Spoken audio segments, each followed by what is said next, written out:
Look at this tree. Nice, young tree. In order to grow well, it needs 2 sticks for support. Look at them.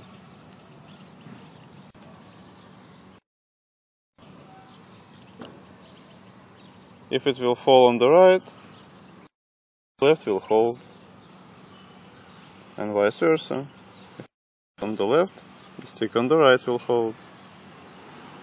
The same is human beings. When we are young, we need extra care. We need special support.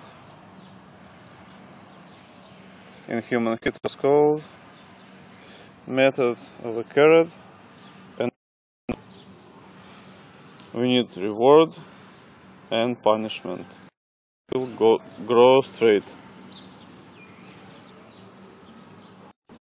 Now let me show you the tree that nobody cared for.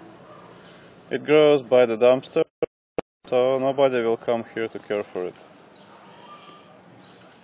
It didn't know where to grow, so it decided to go right and left, and then again split right and left, and split on the way.